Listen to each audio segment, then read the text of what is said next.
3 P's that can hold you back: perfectionism, performance anxiety, and procrastination. Find out where you fit on the spectrum.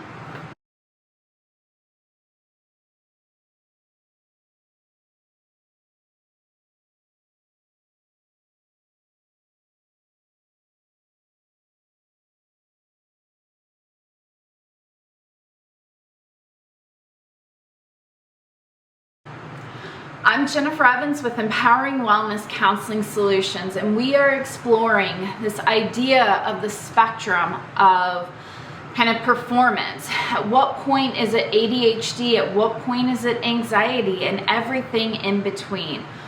In behavioral health, life is not as simple as the medical or physical health world. In physical health, the medical model says you have a diagnosis, you have a treatment, go for it, and you have these clinical presentations that says this is the diagnosis, so therefore the treatment.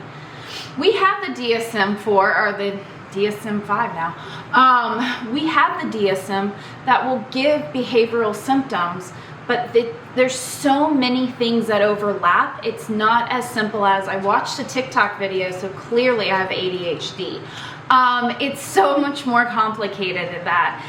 Spending so much time in the mental health system, trying to improve the mental health system and trying to teach what behavior is and what mental health is to people who may even have a lot of stigma against mental health, may be from the medical model or a disease model that says we just need to treat them and treat them for as little as possible.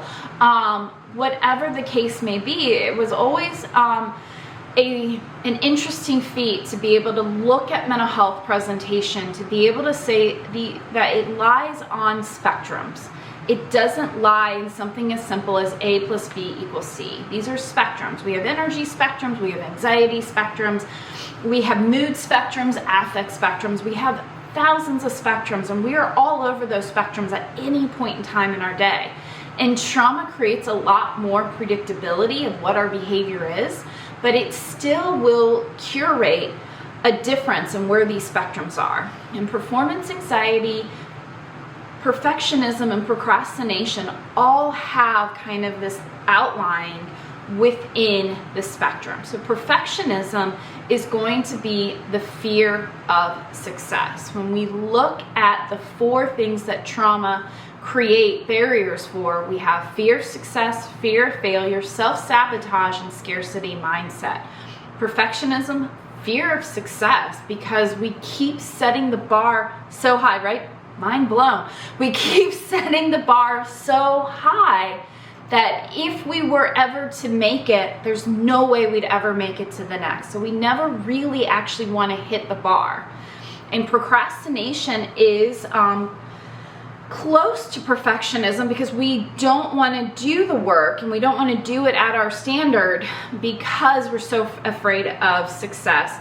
But truly, procrastination is also that fear of failure. So you have fear of success, but then you procrastinate because you fear failure. And I know it's like, well, it's hard to say that, but at the end of the day, you are setting yourself up for failure with procrastination. It's an avoidant tactic. You are stuck in that negative cycle. And then we have performance anxiety, which is the fear of evaluation. We're afraid that people are going to see us. And I say scarcity mindset is imposter syndrome, right?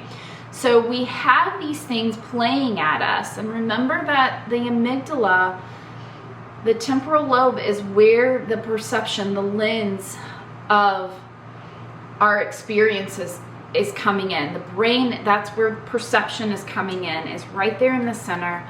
It's going against every past experience that we've had, and it's causing emotional reaction before it's causing logical reaction. So you're more likely to be stuck in these feedback loops than you are to be out of them. And so right there, as you rely on that emotional part of your brain, you are cutting off circuitry to the prefrontal cortex. The prefrontal cortex is going to be your executive function. It's going to allow you to go from point A to point B to point C.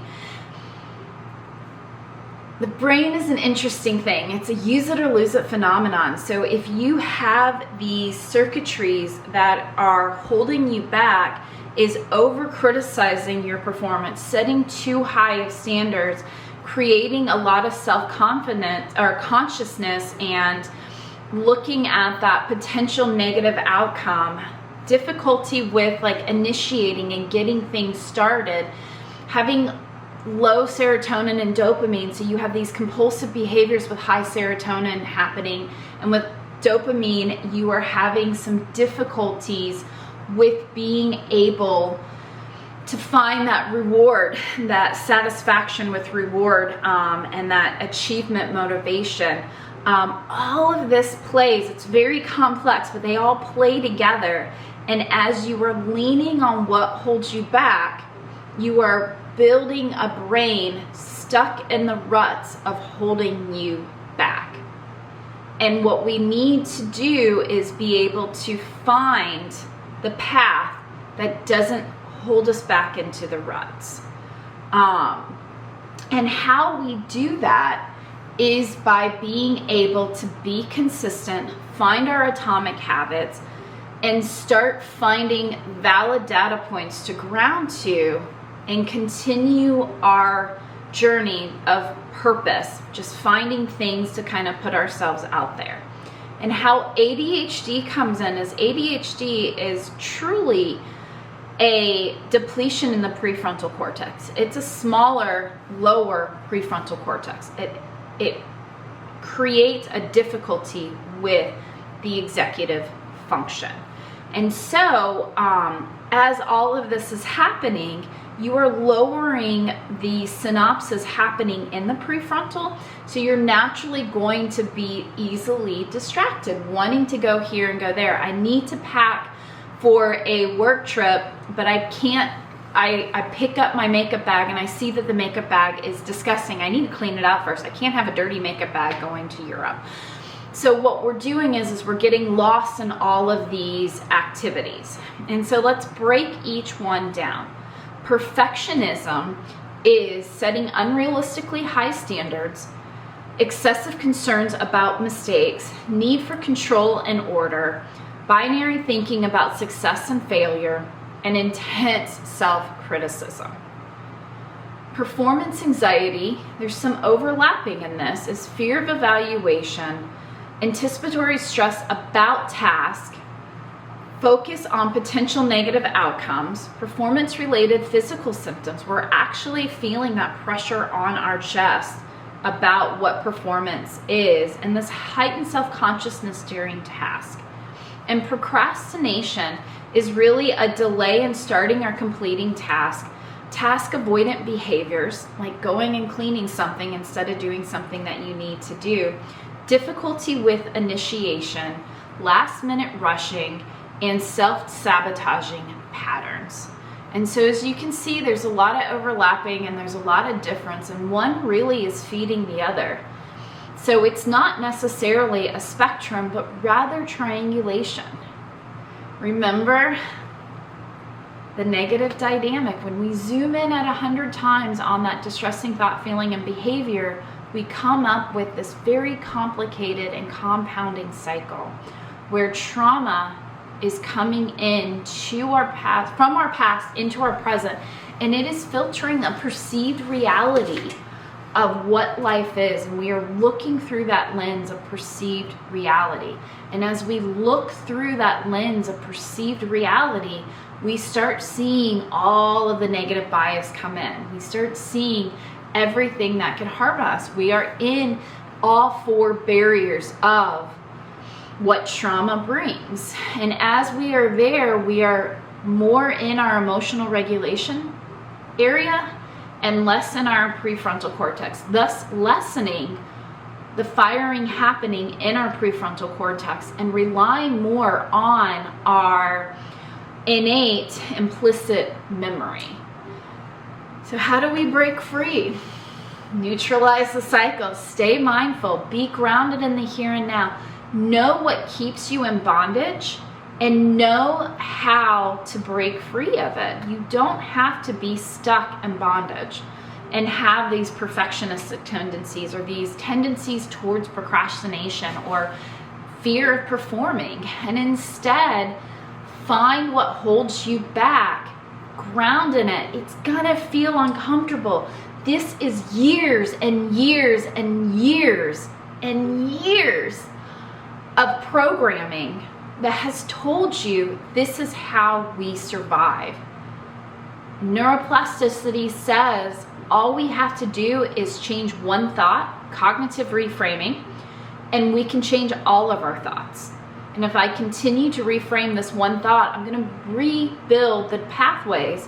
I'm going to get an interstate in there that's going to be so much more efficient than these old roads that I keep taking that aren't leading me anywhere. So the next time you have a big task and you're wondering, am I a perfectionist? Excuse me, the demons are coming out. Am I a perfectionist? Am I procrastinating? Or do I have performance anxiety? The answer is yes. One will lead to the other. All will lead to what looks like on TikTok, ADHD. Get out of and let go of the past that is holding you back and find intention, find goal setting, build atomic habits, put those processes out there and start finding your pathway to success. I am Jennifer Evans with Empowering Wellness. I do help many people, and I pride myself on having some kind of support no matter where you are in your stage of change. So go to my website, go into that video description. We've got a guide for you to start helping you break free and start your journey. Go to my website, start looking at the services I have to offer, from self-help books to these great videos that help you to better understand, to being able to be in success groups or have individual one-on-one sessions or coaching. So lots to do. We even have boutique retreats. We can do a whole overload in just 3 to 5 days. Get onto my website, go look at everything that I have and see what is right for you. I'm Jennifer Evans, and thank you so much.